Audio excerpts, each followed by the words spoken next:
Hello बच्चों, आज हम 10th क्लास के मैथमेटिक्स के न्यू सिलेबस की एक्सरसाइज 5.1 का क्वेश्चन नंबर 4 का थर्ड और फोर्थ पार्ट आपको सॉल्व करके दिखाएंगे।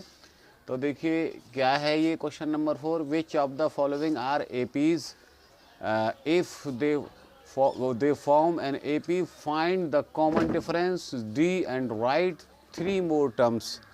मतलब ये है कि ये दो क्वेश्चन लिखे हुए हैं और ये एपीज़ लिखी हुई हैं और ये बताना है इसमें कि इनमें कौन सी सीरीज़ एपीज़ में है, और अगर वो एपीज़ में हैं तो फिर इनके 3 मोर टर्म्स आपको निकाल के दिखाने हैं हमें। तो देखिए हम इसको कैसे सॉल्व करते हैं। आइए क्वेश्चन नंबर 3 हम सॉल्व करते हैं। तो यहाँ देखें, देखिए ये पहला वाला है, इसको हम A1 सपोज़ कर लें, ये A2 है और ये A3 है और यहाँ ये A4 है, ये हमने सपोज़ कर लिए हैं। तो यहाँ से कॉमन डिफरेंस हम निकालेंगे, कॉमन डिफरेंस। तो कॉमन डिफरेंस में सबसे पहले हम D1 निकालेंगे। तो D1 में क्या होता है, A2 में से A1 माइनस कर दें हम, तो ये हो गया A2 यहाँ कितना है, माइनस का 3.2 माइनस A1 है माइनस 1.2। अब ये रहा यहाँ से माइनस का 3.2 माइनस माइनस प्लस ये 1.2।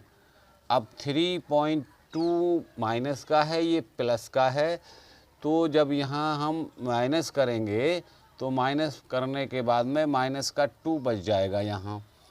अब निकालेंगे हम D2 का मतलब निकालेंगे हम A3 माइनस A2। तो A3 है यहाँ माइनस 5.2 माइनस, और A2 है यहाँ माइनस का 3.2। तो ये यहाँ से बचा भाई माइनस का 5.2 माइनस माइनस प्लस ये 3.2। तो 5.2 माइनस का है और ये प्लस का है, तो जब ये माइनस किए जाएंगे तो माइनस का बचेगा, माइनस का बचेगा 2। Here D1 is equal to D2। तो दोनों कॉमन डिफरेंस यहाँ कैसे आ गए, इक्वल आ चुके हैं। इसलिए हम ये कह सकते हैं कि द गिवन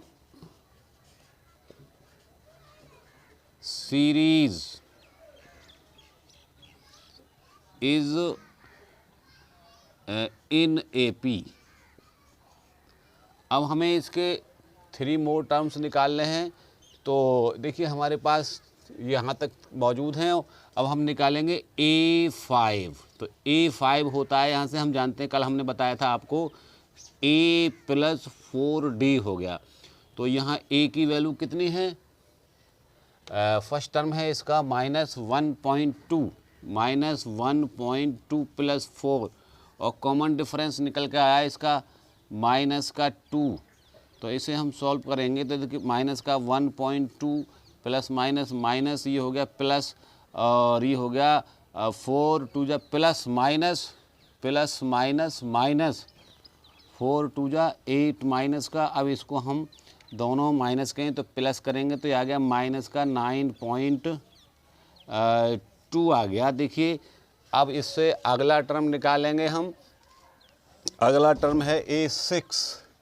तो A6 हो गया A + 5D। तो A की वैल्यू है -1.2 + 5D की वैल्यू हमने निकाल ली है माइनस का 2। तो ये हो गया माइनस का 1.2 माइनस का 10। तो ये हो गया यहाँ से माइनस का 11.2। अब निकालेंगे A7। A7 हो गया A + 6D। तो A की वैल्यू वही लगाएंगे हम माइनस का 1.2 + 6, और D की वैल्यू वही लगाएंगे माइनस का 2। तो ये हुआ यहाँ से -1.2 और -12। तो ये हो गए माइनस का 13.2। तो देखिए हमने तीनों टर्म निकाल लिए हैं। तो हम लिखेंगे यहाँ 3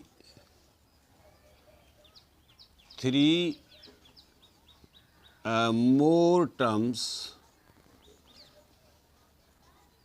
are, तो देखिए पहला कितना निकाला था हमने -9.2, फिर उसके बाद में -11.2 और उसके बाद में निकाला है हमने माइनस का 13.2। तो देखिए हमने यहाँ से ये तीनों टर्म निकाल लिए हैं, तो इसका ये आंसर आ चुका है।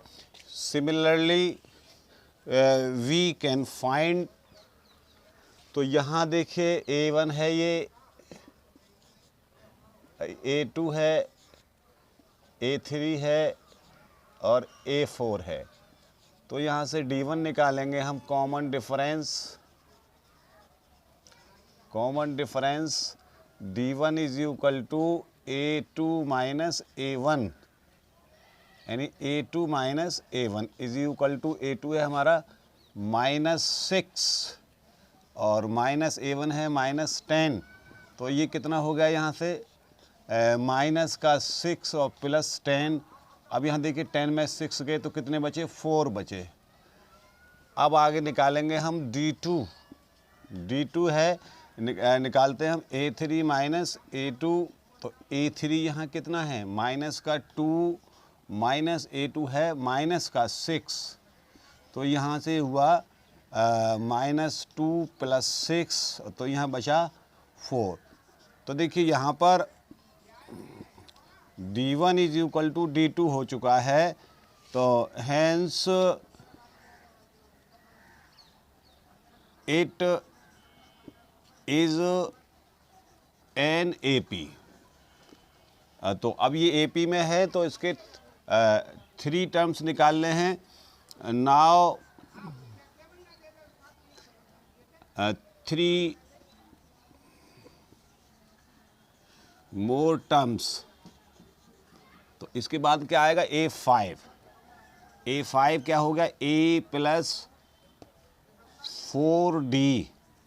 तो A कितना है हमारा, माइनस का 10 और प्लस 4D हमने निकाला है 4। तो ये हो गया यहाँ से माइनस का 10 और ये 4 4 जा 16 प्लस का 16, तो यहाँ बचा हमारा 16 में से 10 गए 6 बचा।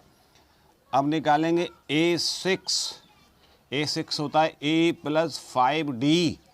तो ये हो गया, A की वैल्यू हमारी कितनी है, माइनस का 10 प्लस 5D की वैल्यू है हमारी 4। तो यहाँ से ये हो गया माइनस का 10 प्लस 5 4 जा 20। तो कितना बचा यहाँ से, 20 में से 10 गए तो 10 बचा प्लस का। अब निकालेंगे A7, ये 7 हो गया A प्लस 6D। तो A की वैल्यू थी हमारी माइनस का 10 प्लस 6D की वैल्यू हमने निकाली थी 4। तो ये हो गया माइनस का 10 प्लस 24। तो यहाँ कितना बचा, 14। तो अब निकालेंगे, अब यहाँ देखिए हमने तीनों टर्म्स निकाल लिए हैं। द 3 टर्म्स आर, तो पहला था हमारा 6, दूसरा है 10 और तीसरा है 14। तो देखिए हमने ये तीनों टर्म्स निकाल लिए हैं और देखिए सम में जो है 4 का डिफरेंस है, तो यही हमारा आंसर है। That's all.